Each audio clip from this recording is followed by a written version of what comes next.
प्रथम नमन पांडुरंग स्वरूप प्रथम नमन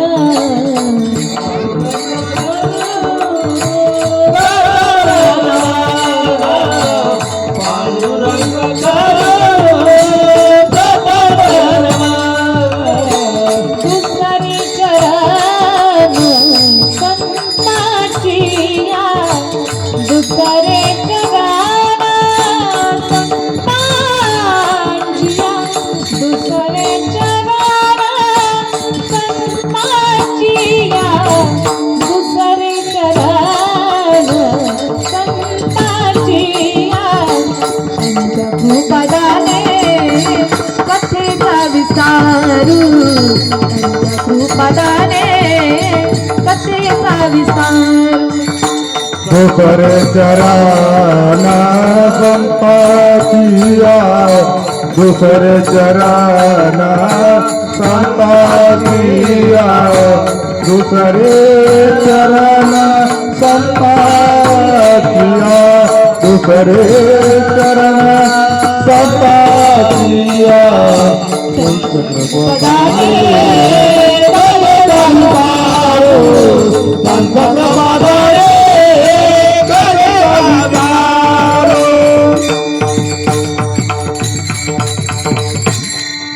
रणे कृष्ण विवस्तु संवाद भूतोर्गितार्थ बोधाय ज्ञानेश्वरी वै कृती निर्मितायेन च प्राकृतोक्त्या समाधिस्थ मूर्तिं भजे ज्ञानदेवम् नमो ज्ञानेश्वरा नमो ज्ञानेश्वरा नमो ज्ञानेश्वरा नमो ज्ञानेश्वरा नमो ज्ञानेश्वरा नमो ज्ञानेश्वरा नमो ज्ञानेश्वरा नमो ज्ञानेश्वरा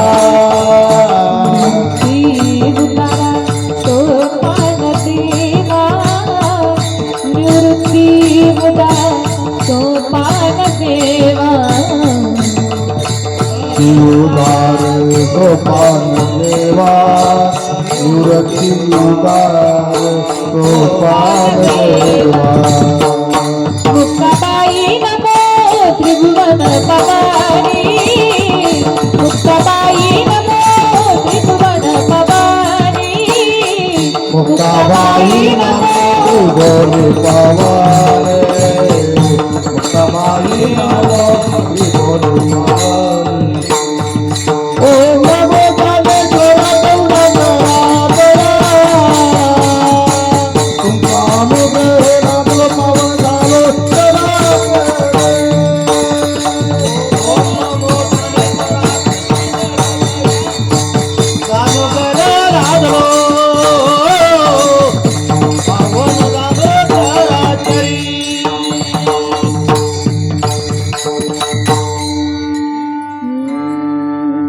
शरणः शरणः हनुमन्ता शरणः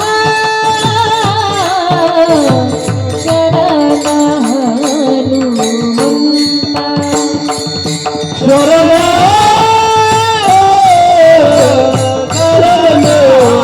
हनुमंता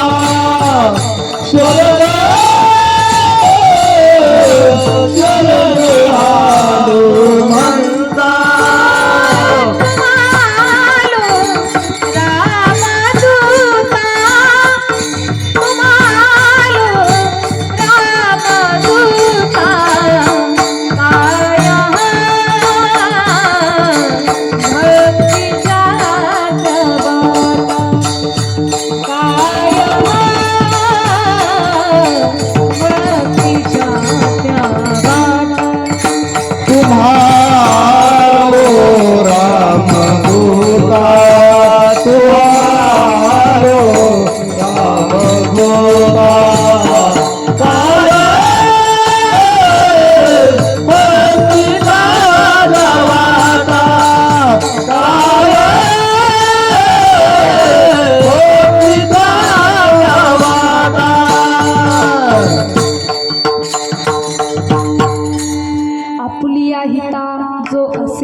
कन्यापुत्र होती जे सात्विक तयाचा हरी वाटे देवा.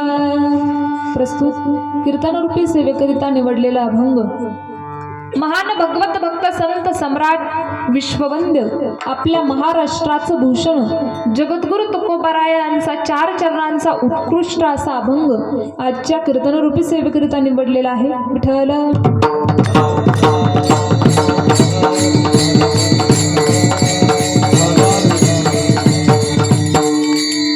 अभंगाचं चिंतन पाहण्यापूर्वी अल्पसा परिहार द्यायचा तो म्हणजे असा. अखंड हरिनाम सप्ताह वर्ष 32वे आणि या कीर्तन महोत्सवातील आजचा आपला 5वा दिवस, बरोबर ना. आणि 5व्या दिवशीची कीर्तन सेवा म्हणजे सर्वच बरामपूर भजनी मंडळी असेल, ग्रामस्थ मंडळी, विशेष मला ज्यांचा फोन आला आदरणीय आमचे दिवटे महाराज असतील, सर्वांच्या वतीने ही सेवा माझ्याकडे आलेली आहे. सर्वांना मी मनापासून धन्यवाद देते. कार्यक्रमाचं गोड असं सुंदर असं आयोजन आहे. सर्वांची सुंदर अशी साथसंगत आहे. सिस्टीमही सुंदर आहे, वाजवणारे सुंदर आहेत, गाणारेही मस्त आहेत, सगळं मस्त आहे. सर्व आमचे बाल कलाकार मंडळींसाठी एकदा टाळ्या वाजवा बरं जोरात.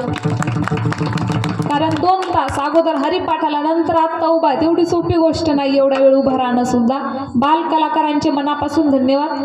ज्यांची सर्वांनी चाल गायली अगोदर, हे सर्वच मंडळी बाल कलाकारच झाले. सगळे मंडळी आपण सर्व भजनी मंडळी असतील, सुरुवातीला ज्यांनी चाल गायली सर्वच गावातले मंडळी असतील. गाथा पारायणाच्या निमित्त दिलीप दिंडे, देवीदास पंडित आदरणीय आमची पेटी वाजवण्याचं काम बाबा करत आहेत. शहराम वाणी, भानुदास दिवटे ज्यांचं गायनाची आपल्याला साथ आहे.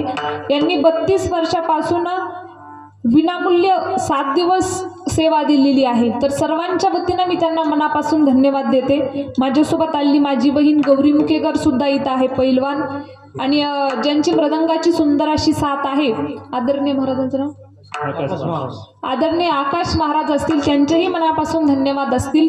विनेकरी बाबा असतील, आपण सर्व श्रोते वर्ग, माता वर्ग आहे, पिता वर्ग आहे, सर्वांना मनापासून धन्यवाद देते. विठ्ठल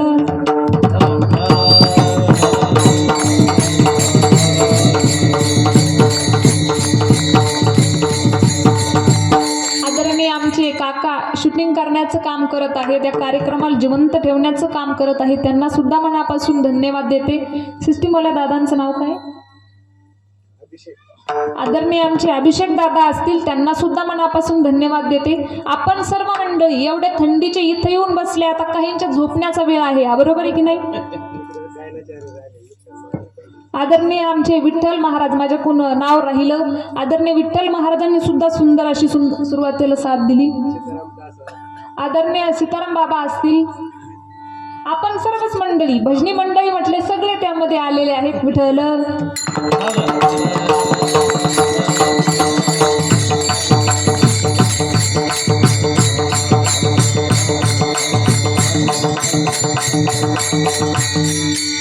सर्वांना वंदन आहे. आपण सर्वच माझ्यापेक्षा वयानं, मानानं, तपानं, अधिकारानं, अनुभवानं सर्वच मोठी असलेली मंडळी, सर्वांना माझं वंदन असेल. सर्वांना माझं सर्वप्रथम सप्रेम जय हरी.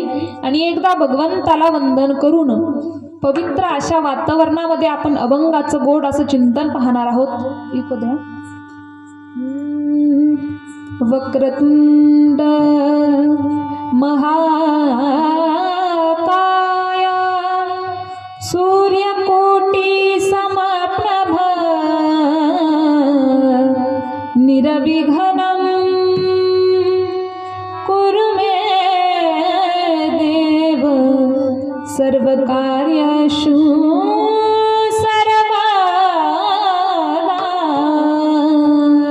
विठ्ठल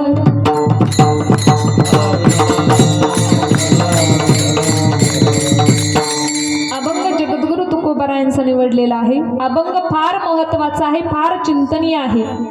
तुम्ही म्हणाल महाराज तुम्ही कुठलाही अभंग घ्या, तुम्ही कुठल्याही अभंगाला महत्वाचा अभंग म्हणता, फार चिंतनीय अभंग आहे असं तुमचं म्हणणं असतं, मग तो कुठलाही अभंग असू द्या. परंतु हा अभंगाचा जर आपण विचार केला तर खरोखरच हा अभंग फार चिंतनीय आहे. अभंग जगद्गुरु तुकोबारायांचा आहे.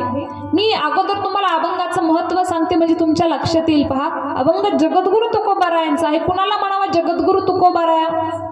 तर कुणाच्याही देखाव्याला कधीही न भुलणारे म्हणजे जगद्गुरु तुकोबाराया. कुणाला म्हणावं जगद्गुरु तुकोबाराया? सत्य असत्याचा निवाडा करणारे म्हणजे जगद्गुरु तुकोबाराया. कुणाला म्हणावं तुकोबाराया? की ज्यांच्या नावाने यमाला सुद्धा कंप फुटावा.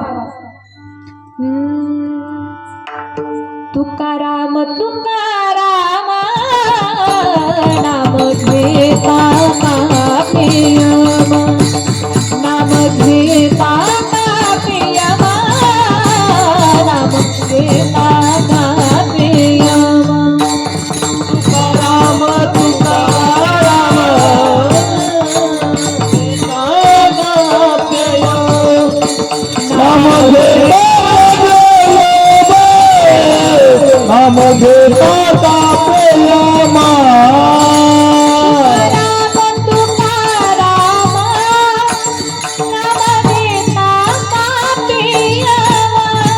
तुकाराम तुकाराम नाम घेता कापे यमा.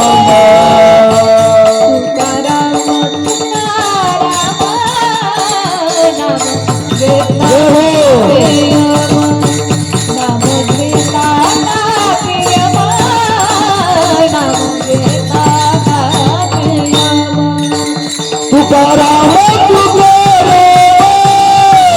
नाम घेता कापे यमा. नाम घेता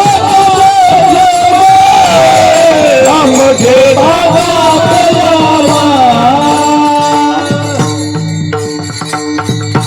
तुकाराम तुकाराम नाम घेता कापे यम, ज्यांच्या नावाने यमाला सुद्धा कंप फुटावा असे तुकोबाराया. या तुकोबारायांचा अभंगात सेवेकरिता निवडलेला आहे. थोडं लक्ष द्या, मी अभंगाचं महत्त्व तुम्हाला सांगू राहिले. अशा तुकोबारायांचं एक वेळेला भांडण जुंपलं. तुम्ही म्हणाल कुणाबरोबर? तर देवाबरोबर. देव तुकोबारायांना म्हणू लागले, तुकोबाराया तुम्ही यांना संत म्हणा. तुकोबाराय म्हटले, देवा मी यांना संत म्हणणार नाही.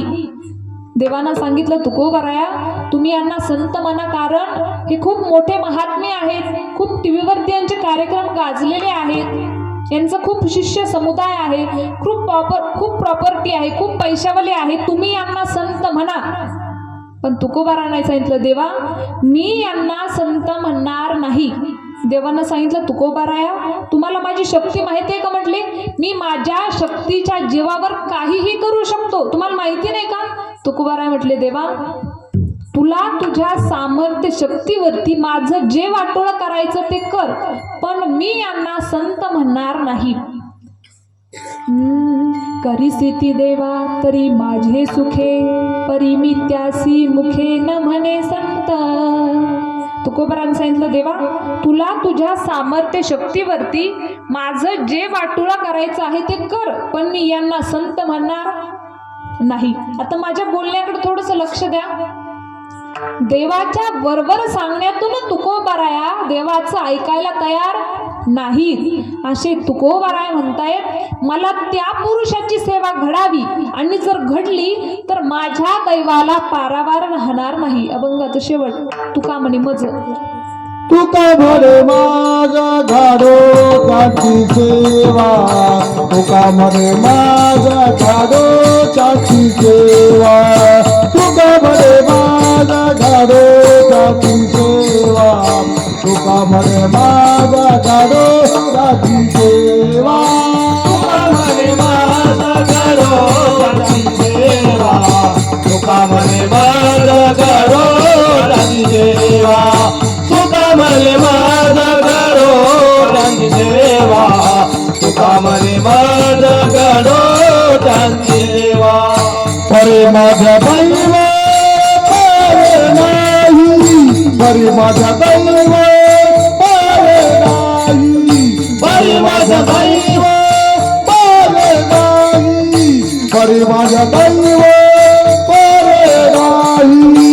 कुळीकाचा पुत्र होती ते साधीचा, कुळीकाचा पुत्र होती ते साधीचा, कुळीकाचा पुत्र होती ते साधीचा, पुळीकाना पुत्र होती ते जाते का तरी माझ्या दैवा पार नाही माझ्या दैवा पार नाही परे माझा दैवा पार नाही परे माझा दैवा पार नाही पुळीकाना पुत्र होती रे जाते ग पुळीकाना पुत्र होती रे जाते ग पुळीकाना पुत्र होती रे जाते ग पुळीकाना पुत्र होती रे जाते तुकोबराय या अभंगाच्या शेवटच्या चरणामधून असं म्हणतायत, मला त्या पुरुषाची सेवा घडावी आणि जर घडली तर माझ्या दैवाला पारावार राहणार नाही. तुका म्हणे मज घडो त्यांची सेवा तरी माझ्या दैवा पार नाही. देवाच्या वरवर सांगण्यातून तुकोबराय देवाचं ऐकायला तयार नाहीत. असे तुकोबराय म्हणतात, मला त्या पुरुषाची सेवा घडावी. ज्या पुरुषाची सेवा घडावी अशी तुकोबराया इच्छा व्यक्त करतात. त्या पुरुषाची योग्यता काय असावी बरं, की तुकोबरायला वाटतं मला त्या पुरुषाची सेवा घडावी. तर त्याचाच आपल्याला विचार करायचा आहे. कारण मनुष्य जन्म हा आगळा वेगळा जन्म आहे.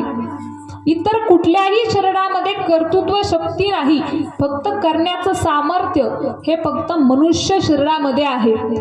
माझ्याकडे लक्ष द्या, त्यांचं चालू द्या. विठ्ठल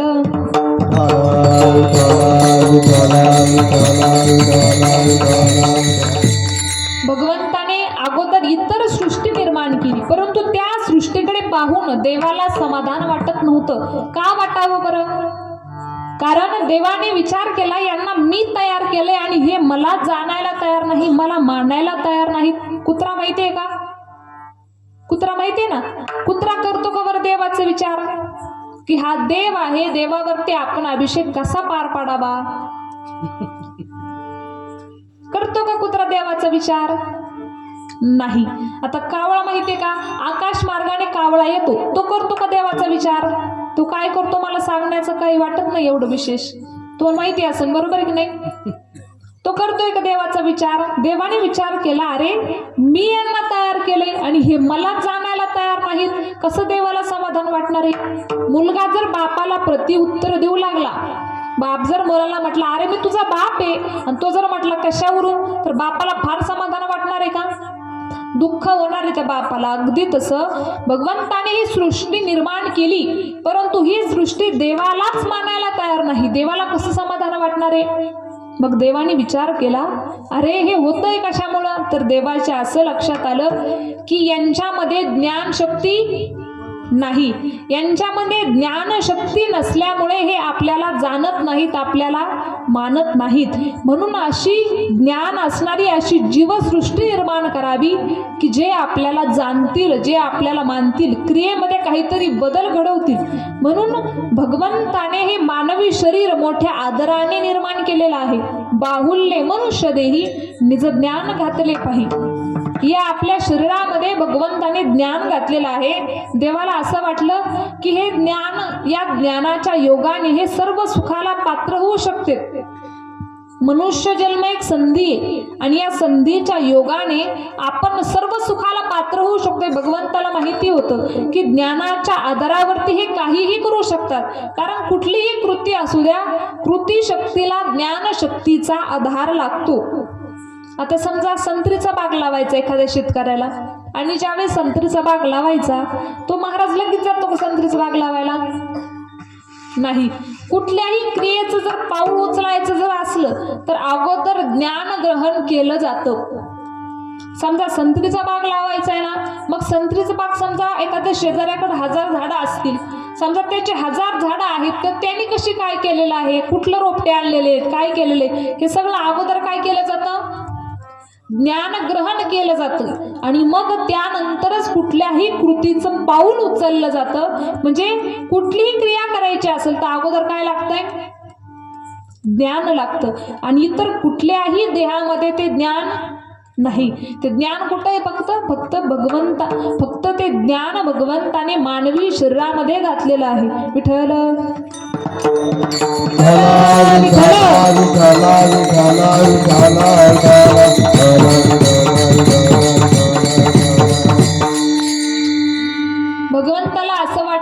या ज्ञानाच्या योगाने हे सर्व सुखाला पात्र होऊ शकते, पाहिजे ते करू शकते. परंतु होतं काय, इथं आल्यावरती मनुष्य नाही ते करतो, नाही ते करण्यामध्ये वेळ वाया घालतो आणि वेळ वाया गेल्यामुळं त्याला काय चाललं हे काही समजतं का नाही. म्हणजे कधी कधी मनुष्य संधी प्राप्त होऊन सुद्धा ती संधी अज्ञानाने गमावतो. तुम्ही मला कसं काय, तर माऊलींची उभी सांगेन मी. पहा तुम्हाला, एक मनुष्य रस्त्यानं चालला होता आणि जात असताना त्याच्या पुढे एक राजघराण्यातील व्यक्ती गेलेला होता.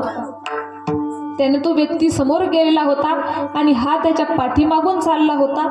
समोर राजघरातील जो व्यक्ती गेलेला आहे त्या व्यक्तीकडून काही पैशाचे असे गाठोडे, माणिक, मोती, सोना असे 2-3 गाठोडे रस्त्यामध्ये पडले आणि तो गडबडीमध्ये गेला. ते जसे पडले तसे ठेवले आणि तो पुढे निघून गेला. तो जसा पुढे गेला, हा मागून आला होता पाठीमागून. आणि ज्या वेळेस आला त्याने विचार केला, तर म्हटलं, अरे जो माणूस अंध आहे की ज्या माणसाला दिसत नाही, असा अंध असणारा व्यक्ती रस्त्यानं कसं जात असं बरं एकटा असल्यावरती. तेव्हा आपण तो विचार करू, आपण पाहू म्हटला कसं चालत असन. त्याने असलेले डोळे काय केले आहे, झाकले आणि अंध बनला आणि चालत राहिला. त्याच्या पायाला ते पैशात असं मोठं गाठोडं लागलं. त्याने ते असं पायाने ढकलवून दिलं. तो म्हटला, अरे जो अंध व्यक्ती असेल त्याला असंच ठेसा खात जावं लागत असेल. आणखी थोडेशा अंतरावरती गेला, पुन्हा त्याला पैशाचं गाठोडं लागलं. त्याने पुन्हा ते ढकलावून दिलं. आणखी थोडेशा अंतरावरती गेला, पुन्हा पैशाचं गाठोड लागलं, पुन्हा ढकलावून दिलं. आणि विचार केला, अंध व्यक्तीला अशाच ठेसा खात जावं लागतं. त्यांनी काय केलं, असलेले डोळे झाकले आणि कसं बनलेला आहे, अंध बनलेला आहे. माऊली असं म्हणतात, अरे एवढी धन प्राप्त होण्याची वेळ आली होती आणि तू आता अंध बनलेला आहे.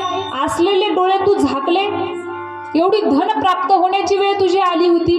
कैचे प्राप्तीची वेळे निदैव आंधळेपणाचे डोळे की असती आपुले डोळे आपणची झाकी. असलेले डोळे माणूस काय करत असतो, झाकतो आणि अंध बनत असतो. मनुष्य जन्म एक संधी आहे आणि या संधीच्या योगाने आपण सर्व सुखाला पात्र होऊ शकतो. विठ्ठल विठ्ठल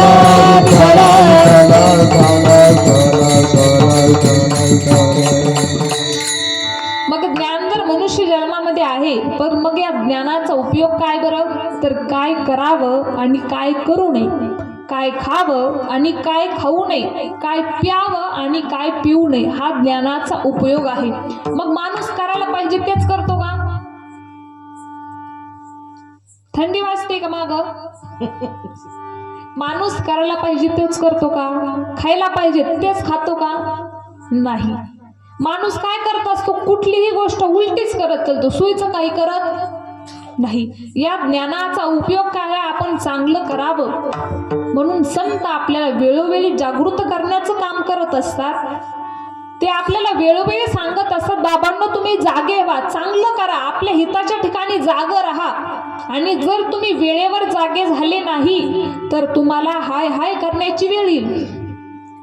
ज्यावेळेस संत सामान्य जीवाला हे सगळं उपदेश करत असं सांगत असतात, त्यावेळेस एक साधक तुकोबरायांकडे आला. तुकोबरांना म्हणतोय, तुकोबराया, जे वेळेवर जागे होणार नाहीत त्यांच्या बाबतीत काय होईल ते तुम्ही आम्हाला सांगितलं, परंतु जे आपल्या हिताच्या ठिकाणी जागे आहेत, करायला पाहिजे तेच करतात, खायला पाहिजे तेच खातात, जसं वागायला पाहिजे तसं वागतात, तुमच्या म्हणण्याप्रमाणे ते आपल्या हिताच्या ठिकाणी जागे आहेत, अशांच्या बाबतीत काय वाटतंय बरं तुम्हाला? तर तुकोबाराय आपल्याला असं सांगतायत, आपुलिया हिता जोते जगता, आपुलिया हिता जोते जगता, आपुलिया हिता जोते जगता, आपुलिया हिता जोते जगता, आपुलिया हिता जोते जगता, आपुलिया हिता जोते जगता, आपुलिया हिता जोते जगता, आपुलिया हिता जोते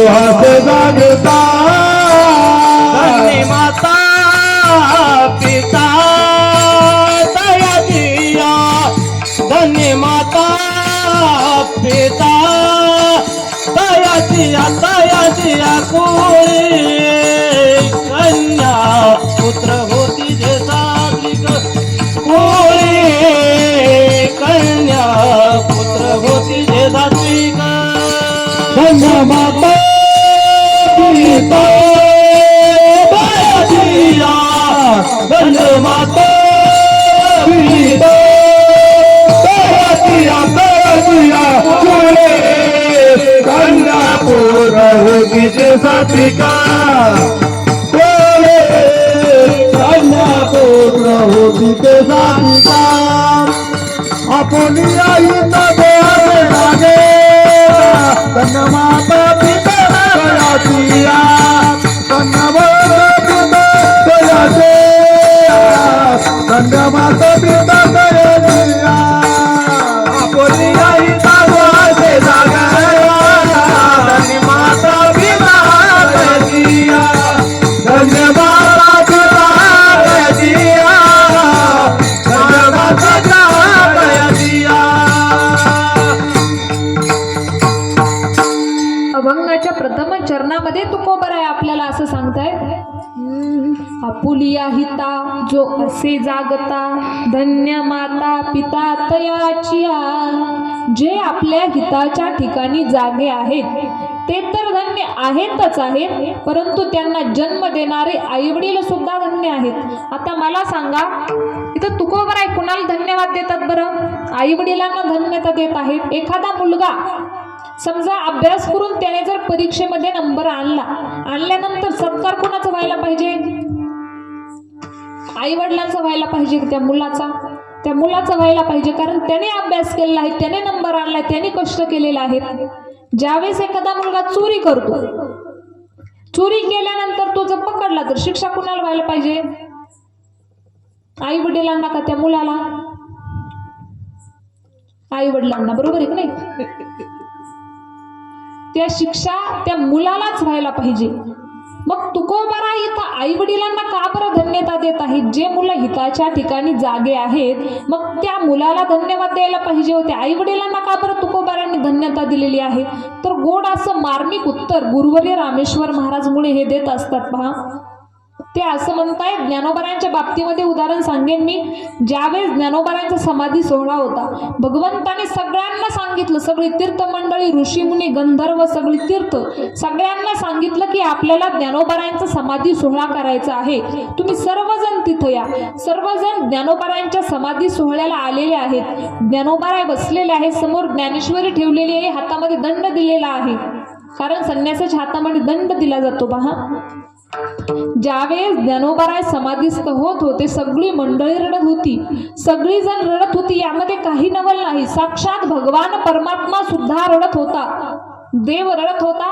देवाला रडत असताना रुक्मिणी मातेनं पाहिलं आणि पाहिल्यानंतर रुक्मिणी मातेनं विचारलं, देवा ही सगळी मंडळी ज्ञानोबरायांसाठी रडत आहेत, यामध्ये काही विशेष नाही, पण तुम्ही स्वतः रडताय या ज्ञानोबरायांसाठी, असं काय आहे या ज्ञानोबरायांमध्ये? त्यावेळेस भगवंतानं सांगितलं, ऐक रुक्मिणी, माझ्यापेक्षा सुद्धा माझ्या ज्ञानोबरायांचा महिमा हा अगाध आहे. ज्यावेळेस भगवंताचे हे शब्द रुक्मिणी मातेने ऐकले, रुक्मिणी मातेच्या तोंडातून सहज शब्द बाहेर पडले, धन्य धन्य जयाची कुशी ज्ञानदेव जन्मले. धन्य आहे ते आईचं कुस की जिच्या पोटी हे रत्न जन्माला आलेलं आहे. रुक्मिणी मातेने सुद्धा कुणाला धन्यवाद दिलेले आहेत? आई वडिलांना धन्यता दिलेली आहे. म्हणूनच तुकोबराय इथं सुद्धा आई वडिलांना धन्यता देतात. पहा, धन्य माता पिता तयाचिया, जे आपल्या हिताच्या ठिकाणी जागे आहेत ते तर धन्य आहेतच आहेत, परंतु त्यांना जन्म देणारे आई वडील सुद्धा धन्य आहेत. विठ्ठल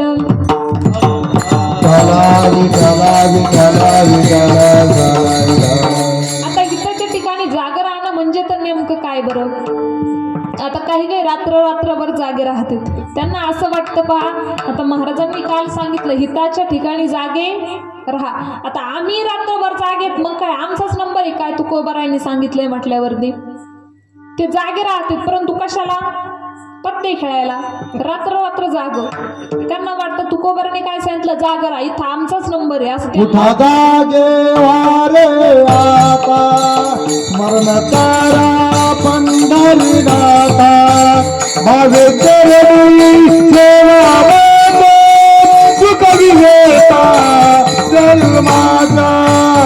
उठा जागे वारे आता स्मरण करा पंढरी जाता भावे चरणी केला सुखविये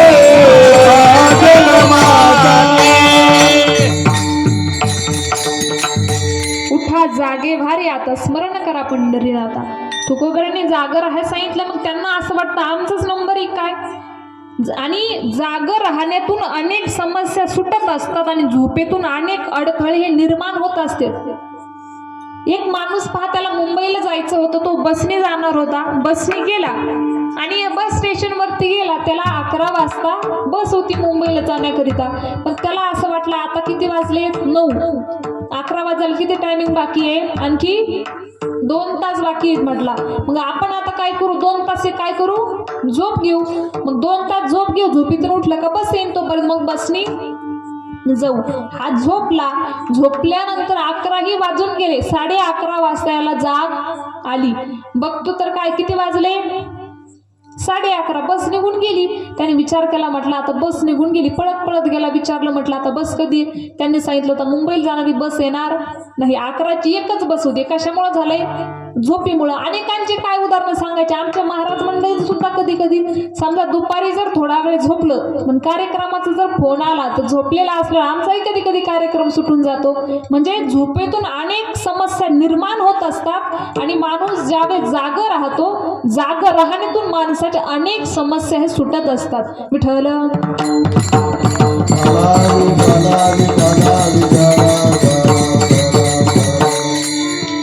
जागर राहणं म्हणजे एका आजीला असं वाटलं, पहा ती म्हटली महाराजांनी काल सांगितलं जागर राहा. तुकोबारायांचा अभंग सेवेकरिता घेतला होता. ती म्हटली माझं मात्र एवढं भारी आहे ना, म्हटली की मी ज्यावेळी शेजारी पाजारी समजा शेजारी जर रानात गेले आणि बाहेर काही कुरडा पापड समजा त्यांनी वाळू घातलेला असलं, शेजारी जशी रानात जावा मी ती सुद्धा उचलून घेऊन येणार. आणि मी उचलून घेऊन आले, शेजाऱ्यांनी जर माझ्यासोबत भांडण केलं तर माझं मात्र कुणाला साथ देतं, मला साथ देतं. मला सोडून कोणाला साथ देत नाही. म्हणजे माझं मात्र हिताच्या ठिकाणी जागर आहे. आणि ते मात्रला असं वाटलं हिताच्या ठिकाणी जागर राहणं म्हणजे मी काय करते, म्हटली कधीच भाजीपाला विकत आणत नाही, बाजार मी कधीच विकत आणत नाही.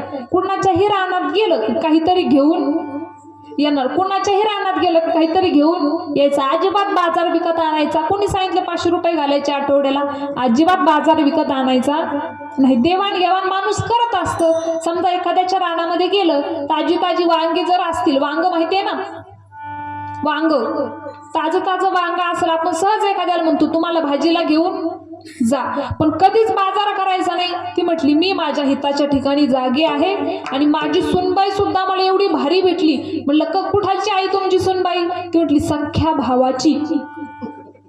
त्यामुळे म्हटली ती सुद्धा काही भाजीपाला विकत आणत नाही, ती सुद्धा कुणाच्याही रानामध्ये गेली काहीतरी चोरून आणल्याशिवाय राहत नाही. म्हणजे त्यांना असं वाटलं की आम्ही आमच्या हिताच्या ठिकाणी जागे आहेत. विठ्ठल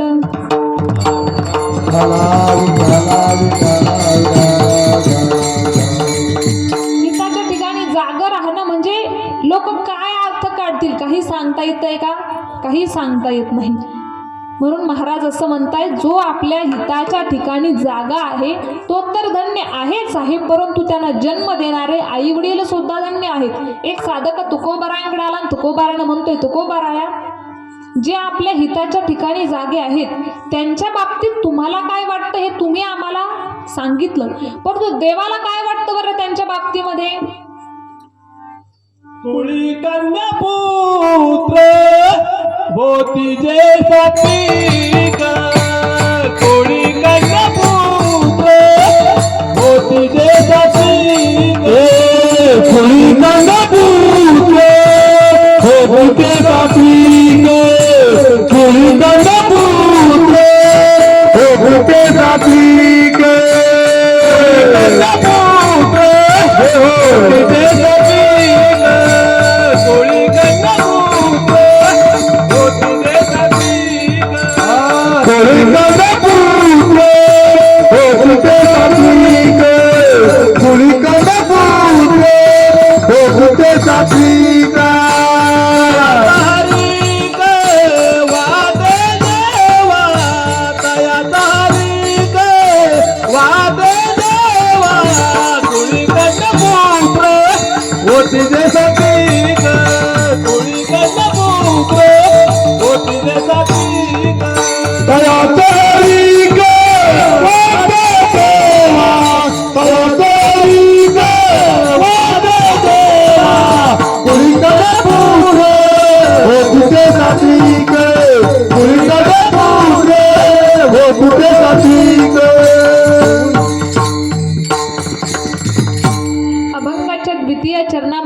तुकोबराय आपल्याला सांगताय, कुळी कन्या पुत्र होती जे सात्विक, तयाचा हरीख वाटे देवा. जे सात्विक कन्या आणि पुत्र आहेत त्यांचा आनंद त्या भगवंताला सुद्धा वाटतोय. पहा, कन्या आणि पुत्र म्हटलेलं आहे. कन्यामध्ये अनेक उदाहरणं सांगता येतील, पुत्रामध्ये सुद्धा अनेक उदाहरणं सांगता येईल. कन्यामध्ये उदाहरण द्यायचं म्हटलं तर संत जनाबाई असतील, संत मीराबाई असतील, मुक्ताई माता असेल, शबरी माता असेल. संत मीराबाईंनी स्वतःला भगवंताच्या चरणावरती समर्पित केलेलं आहे. दुसरी कुठलीच गोष्ट केली नाही, इतर कुठला सायास केला नाही, फक्त भगवंताचं भजन, भगवंताचं नामस्मरण, भगवंताचं चिंतन. इको द्या, इको. हे आखो स्वर जरा पडता. हे आखो जो शाम का दर्शन किया करे, हे शीश जो प्रभु चरण में वंदन किया करे. बेकार मुख है, बेकार मुख है जो रहे व्यर्थ बातों में.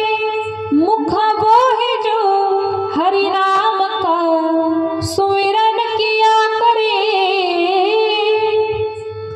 मर कर भी अमर नाम हो उस जीव का जग में. प्रभु प्रेम में बलिदान जो जीवन किया करे. ऐसी लागी लगन मीरा हो गई मगन, ऐसी लागी लगन मीरा हो गई मगन. वो तो गली गली हरि गुण गाने लगी. ऐसी लागी लगन मीरा हो गई, ऐसी लागी लगन मीरा हो. वो तो गली गली हरि गुण गाने लगी. ऐसी लागी लगन मीरा हो. टाळी वाजवा, टाळी सगळ्यांनी हात उंच घ्या बरं. हात आहेत का उंच दोन्ही पण एकसारखी.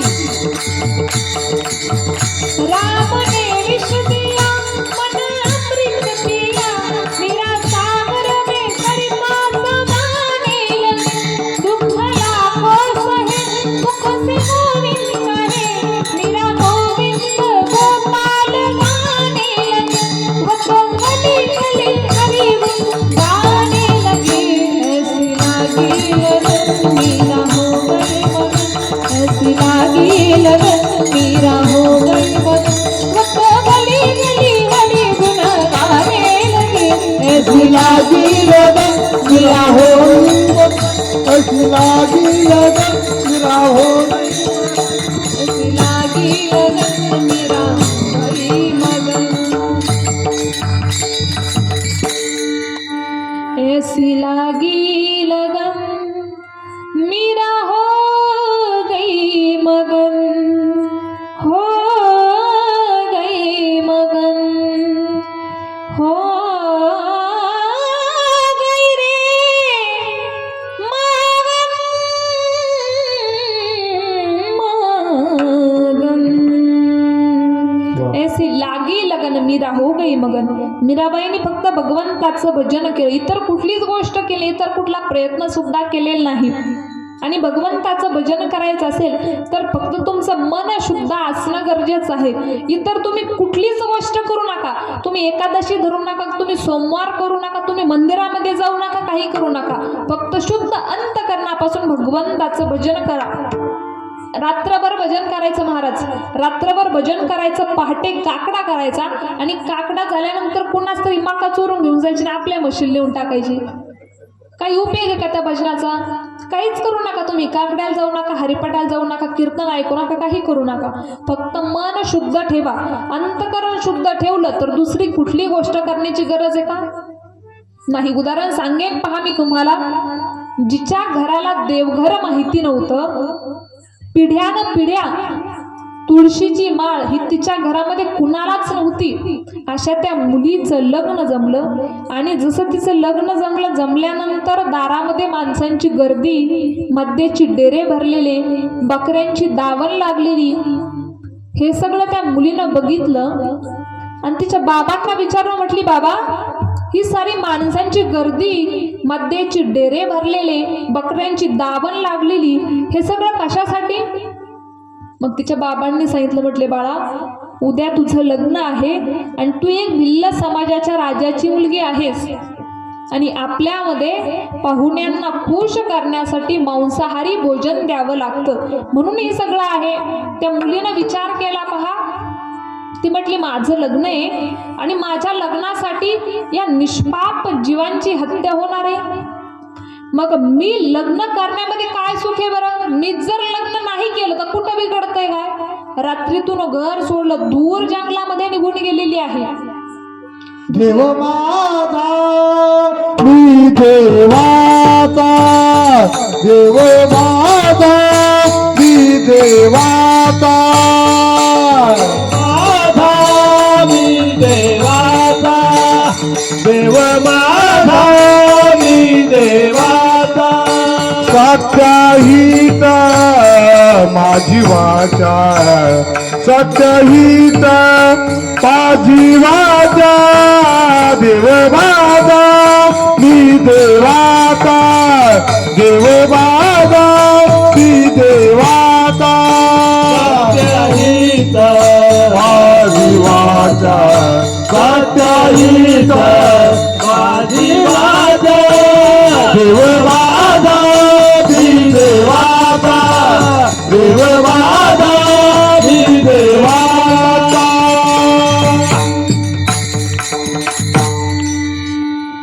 त्या मुलीनं विचार केला. रात्रीतून घर सोडलं. दुसऱ्या दिवशी राजाने शिपाई चारही दिशांना पाठवले. म्हटली, माझ्या मुलीला शोधून आणा.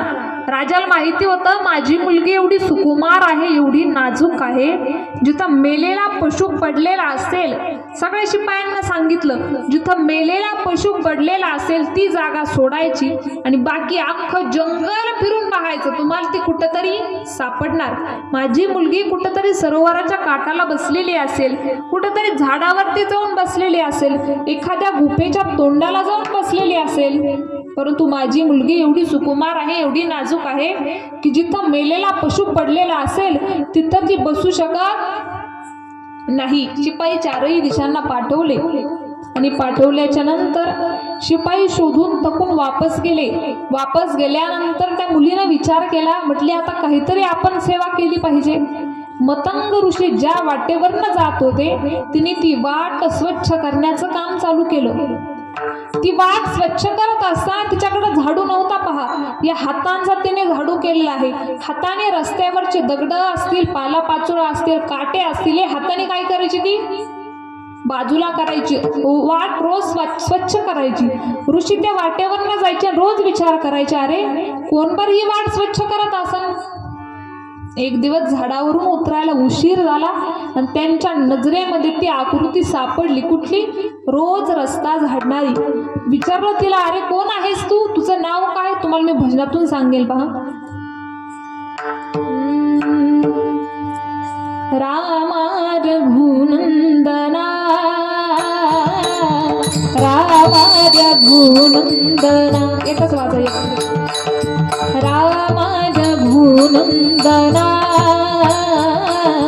रामा रघुनंदना. आश्रमात या कधी रेशिला, आश्रमात या कधी रेशिला, ही माझी साधना. रामा रघुनंदना, रामा रघुनंदना.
धीरेशील राम रघुनंदना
सांगितलं म्हटलं माझं नाव शबरी आहे, मी एक भिल्ल समाजाच्या राजाची मुलगी आहे.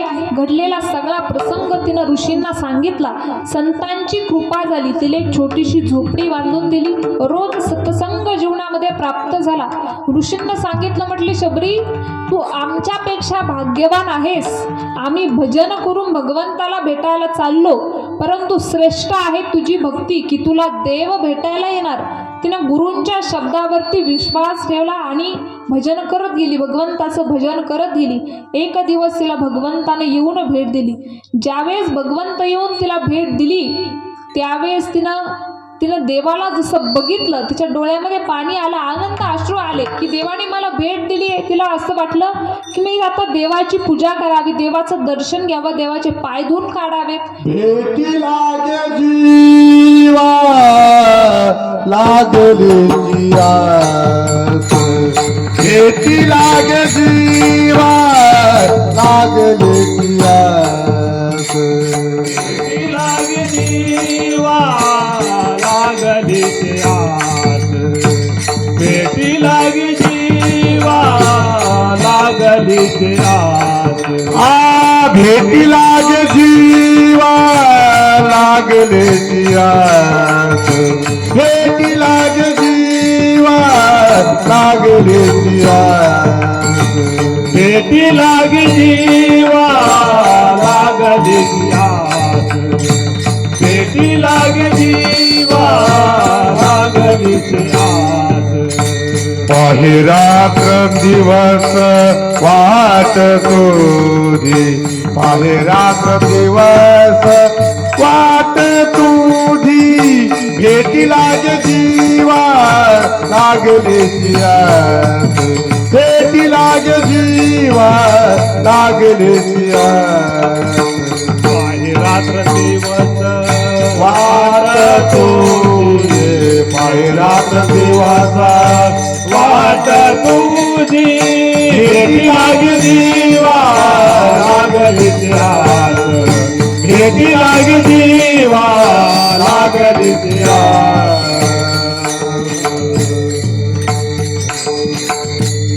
तिला असं वाटलं पहा की मी आता देवाचे पाय धुवून काढावे. तिने देवाला एका दगडावरती बसवलं, परंतु देवाचे पाय धुवून काढण्याकरिता वरून पाणी ओतण्याकरिता तांब्या आणि खाली ठेवण्याकरिता तिच्याकडे ताट सुद्धा नव्हतं, कारण जीवनामध्ये तिने कधीच पात्रांचा संग्रह केला नाही. परंतु तिची पात्रता होती. आपलं संपूर्ण जीवन हे पात्राच्या संग्रहामध्ये निघून जातं, पण आपली पात्रता बनते का? आपली पात्रता बनत नाही. महिला मंडळ आपण कुठेही जाऊ द्या, काहीतरी भांडे घेऊन येत असतो, बरोबर आहे नाही? कुठून तांब्या आणू, कुठून ताट आणू, कुठून काहीतरी आपलं चालूच असतं, बरोबर आहे नाही? पण आपली पात्रता बनते का? नाही. तिच्याकडं काहीच नव्हतं, परंतु तिची काय होती? पात्रता होती. मला एवढंच सांगायचं आहे, जे कन्या आणि पुत्र सात्विक आहे त्यांचा आनंद त्या भगवंताला सुद्धा वाटतो. विठ्ठल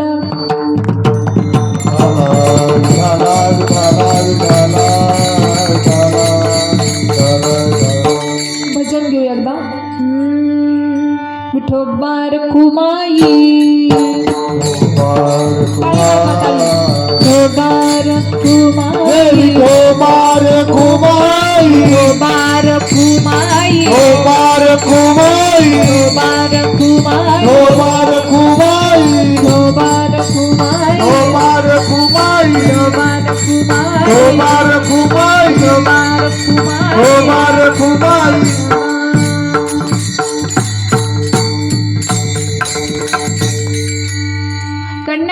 कन्यामध्ये मी तुम्हाला उदाहरण सांगितले. पुत्राच्या बाबतीत जर उदाहरण द्यायचं म्हटलं तर मी ध्रुवबाळाचं उदाहरण सांगेन. पहा, तुम्हाला भागवतामधील अतिशय सुंदर उतानपाद नावाचा राजा, की ज्याचं डोकं खाली आणि पाय वरती, असा उतानपाद नावाचा राजा. त्याला 2 बायका होत्या. एकीचं नाव होतं सुरुचित, दुसरीचं नाव होतं सुनीती. सुनीतीच्या पोटी ध्रुवबाळ जन्माला आलं आणि ते बाळ पळत पळत गेलं आणि आपल्या वडिलांच्या मांडीवर जाऊन बसलं. जसं वडिलाच्या मांडीवर जाऊन बसलं, ती दुसरी आई पळत पळत गेली आणि त्या बाळाला ढकलवून दिलं. ते ध्रुवबाळ उठलं, आईकडे गेलं. आईला म्हणाला, आई, मी बाबांच्या मांडीवर जाऊन बसलो आणि बाबांनी मला ढकलून दिलं ग. मी काय बाबांच्या मांडीवर बसण्याच्या का योग्यतेचं नाही का? आईनं सांगितलं, म्हटले जाऊ दे, तुझ्या बापाचं प्रेम माझ्यावर नाही आणि माझ्यावर नसल्यावर तुझ्यावर सुद्धा नाही. जाऊ दे म्हटले, बापाच्या मांडीवर तू बसूच नको, तू सच्चिदानंद घन परमात्माच्या मांडीवर बसण्याचा प्रयत्न कर. ध्रुवबाळाने विचारलं, कोण आहे गाई? तर आईनं सांगितलं, देव आहे. ध्रुवबाळ म्हटलं, मग कुठे भेटेल तो देव मला? आईला सांगितलं, जंगलात. मग ते बाळ 5 वर्षाचं एवढं चिमुकलं असं बाळ भगवंताच्या भीतीकरिता कुठं गेलंय? जंगलामध्ये गेलं. आणि ज्यावेळेस जंगलाच्या दिशेने निघलं, त्याला नारद बाबा भेटले आणि नारद बाबांनी विचारलं, म्हणले, बाळा कुठे चालला? म्हटले, तू इकडे जंगल आहे, सिंह, वाघ, अनेक हिंसक प्राणी तुला खाऊन टाकतील, तिकडे जाऊ नको. तो म्हटला, मी देवाच्या मांडीवर बसायला चाललेलो आहे. नारद बाबांनी सांगितलं, तू जाऊ नको, तुला हे प्राणी खाऊन टाकतील. तो म्हणला, माझा जीव जरी गेला तरी सुद्धा मी जाणार. देह जावो अथवा राहो, पांडुरंगी आलिया घात निवारया, आलिया घात निवारया,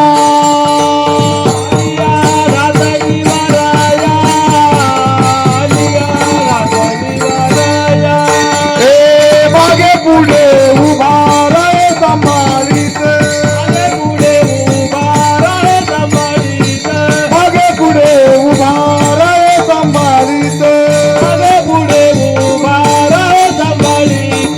आलिया घात निवारया, आलिया घात निवारया, आलिया घात निवारया, आलिया घात निवारया. मागे पुढे उभा राहे सांभाळेल. त्यांनी सांगितले, देह माझा गेला तरी सुद्धा चालेल, पण मी आता माघारी फिरणार नाही. हाची नेम आत्मा न फिरे माघारी, हाची नेम आत्मा न फिरे माघारी, हाची नेम आत्मा न फिरे माघारी, हाची नेम आत्मा न फिरे माघारी. हाजीने माता न फिरे बाधारी, हाचीने माता न फिरे माघारे हाचीने माता न फिरे माघारे हाचीने माता न फिरे माघारे पैसले शेजारी गोविंदाचे पैसले शेजारी गोविंदाचे पैसले शेजारी गोविंदाचे पैसले शेजारी गोविंदाचे हाचीने माता न फिरे माघारी हाचीने माता न फिरे माघारी हाचीने माता न फिरे माघारी हाचीने माता न फिरे माघारी हाचीने माता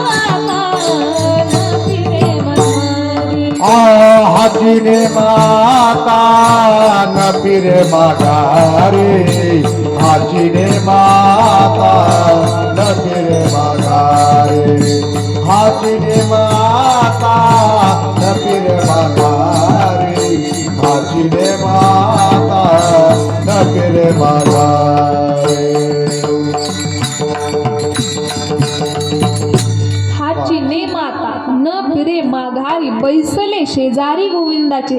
ध्रुव बाळाने सांगितलं, मी आता माझाने माघारी घेणार आहे का नाही. जंगलामध्ये गेला, 6 महिने तपश्चर्या केली आणि तपश्चर्या केल्याच्या नंतर भगवंताने त्याला येऊन भेट दिली. ज्यावेळेस भगवंताला ध्रुव बाळाने समोर पाहिलं, छोटंसं बाळ आहे 5 वर्षाचं, त्याने विचार केला, म्हटलं आता देव प्रसन्न झालेला आहे. देवाचं ते रूप बघितलं, त्याला असं वाटलं की मी देवाची स्तुती करावी. पण स्तुती करणं एवढी सोपी गोष्ट आहे का आजी? स्तुती करणं एवढी सोपी गोष्ट नाही. त्यात तोला मोलाचा तितका ज्ञानी माणूस असणं गरजेचं आहे. स्तुती कुणीही कुणाची करू शकत नाही.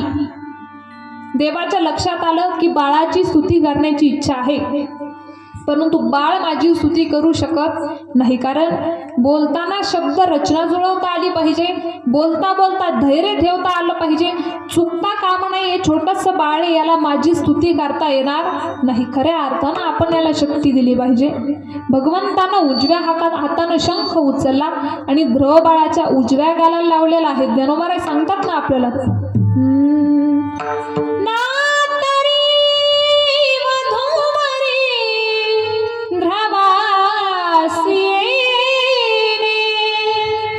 मोल शंखेशी वंदिले वेदाची मती बोले असा लागला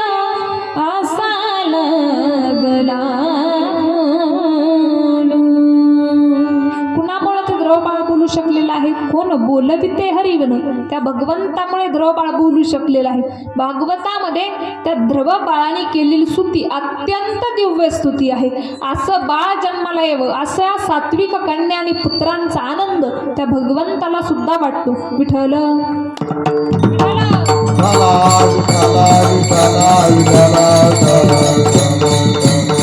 म्हणून महाराज म्हणतात, पहा, कुळी कन्यापुत्र होती जे सात्विक तयाचा हरीख वाटे देवा. सात्विक कन्यापुत्र कसे ओळखायचे बरं? तर ते जीवनामध्ये गीता आणि भागवताचं भागवत करती श्रवण गीता भागवत करती श्रवण गीता भागवत करती श्रवण गीता भागवत करती श्रवण गीता भागवत करती श्रवण गीता भागवत करती श्रवण गीता भागवत करती श्रवण गीता भागवत करती श्रवण गीता भागवत करती श्रवण गीता भागवत करती श्रवण गीता भागवत करती श्रवण गीता भागवत करती श्रवण गीता भागवत करती श्रवण करीती श्रवण गीता भागवत करीती श्रवण गीता भागवत करीती श्रवण अखंड चिंतन विठोबाचे अखंड चिंतन विठोबाचे अखंड चिंतन विठोबाचे अखंड चिंतन विठोबाचे अखंड चिंतन विठोबाचे अखंड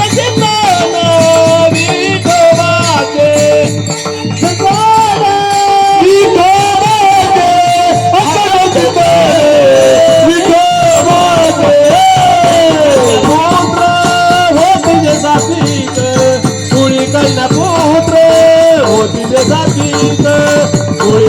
पुत्र हो तुझे सात्विक कोळी कन्या पुत्र हो तुझे सात्विक कोळी कन्या पुत्र तुझे सात्विक कोळी कन्या पुत्र हो तुझे सात्विक कोळी कन्या पुत्र तुझे सात्विक कोळी कन्या पुत्र हो तुझे सात्विक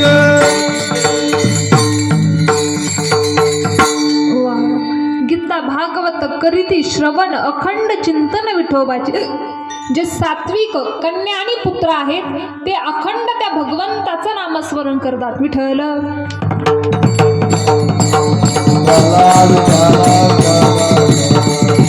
अखंड त्या भगवंताचं जे सात्विक कन्या आणि पुत्र आहेत अखंड त्या भगवंताचं नामस्मरण करतात. पहा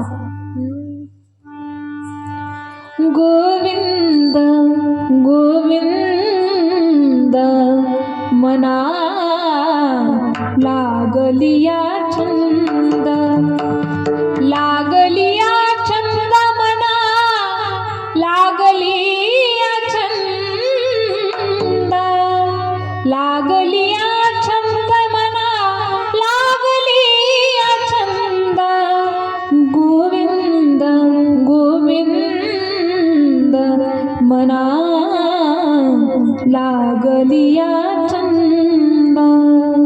गोविंद गोविंद नित्य त्या भगवंताचं भजन करतात आणि तुकोबाराय असं म्हणतायत मला त्या पुरुषाची सेवा घडावी आणि जर घडली तर माझ्या दैवाला पारावार राहणार नाही. भैरवी तू का म्हणे माग करताची सेवा तू का म्हणे माग करताची सेवा तुका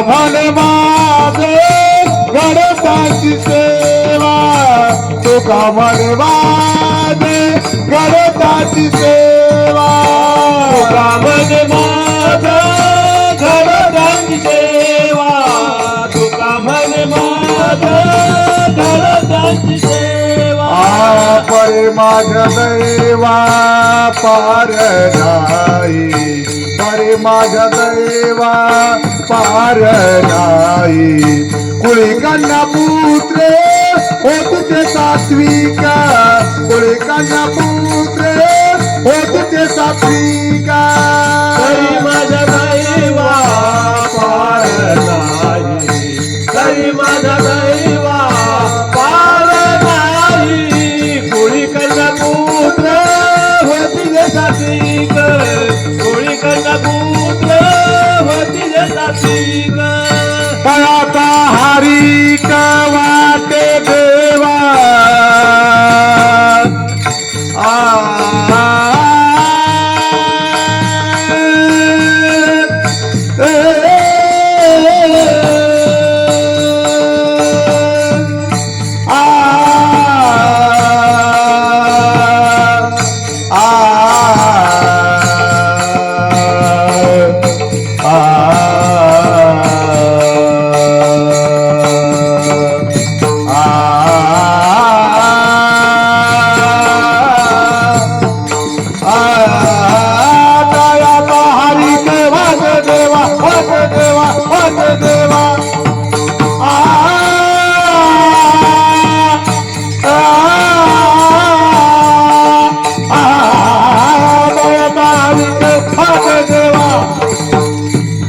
तयाचा हरी ग वाटे देवा तयाचा हरी ग वाटे देवा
ज्ञानेश्वरा माऊली ज्ञानराज माऊली तुकाराम